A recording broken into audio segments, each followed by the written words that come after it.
দেশের বিভিন্ন শিক্ষা প্রতিষ্ঠানে ছাত্রদল ও ছাত্র শিবিরের মধ্যে টান টান উত্তেজনা বিরাজ করছে, যা বড় ধরনের সংঘাতে রূপ নিতে পারে বলে আশঙ্কা করছেন সংশ্লিষ্টরা। গুপ্ত শব্দ ব্যবহার ও ক্যাম্পাসে আধিপত্য বিস্তারকে কেন্দ্র করে কয়েকদিন ধরে দুই সংগঠনের মধ্যে মুখোমুখি অবস্থান তৈরি হয়েছে। চট্টগ্রাম সিটি কলেজের সংঘর্ষের রেশ না কাটতেই রাজধানীর শাহবাগের ঘটনা আরও বেশি আতঙ্ক সৃষ্টি করেছে।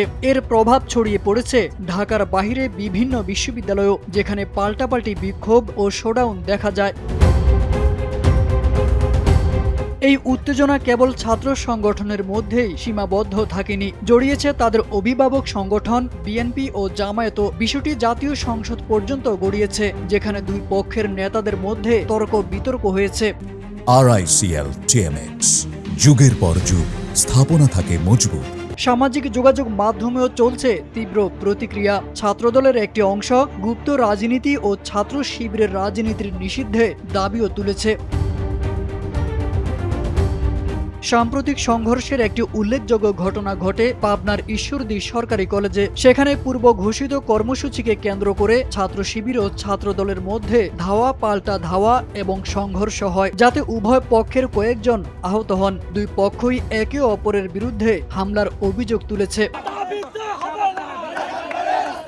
অন্যদিকে ঢাকার শাহবাগে প্রধানমন্ত্রীর মেয়েকে নিয়ে সামাজিক মাধ্যমে কটূক্তির অভিযোগকে কেন্দ্র করে নতুন করে উত্তেজনা সৃষ্টি হয়। ছাত্রদলের সঙ্গে ছাত্র শিবিরের নেতা কর্মীদের সংঘর্ষের ঘটনা ঘটে এবং কয়েকজনকে থানায় আশ্রয়ও নিতে হয়। অভিযুক্ত পক্ষ দাবি করেছে সংশ্লিষ্ট পোস্টটি ভুয়া।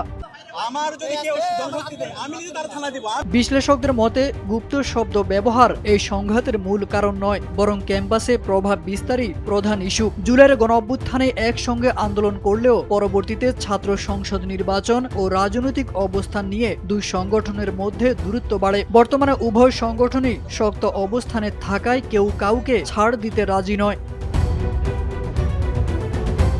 তারেক আজিজ খান, NPB।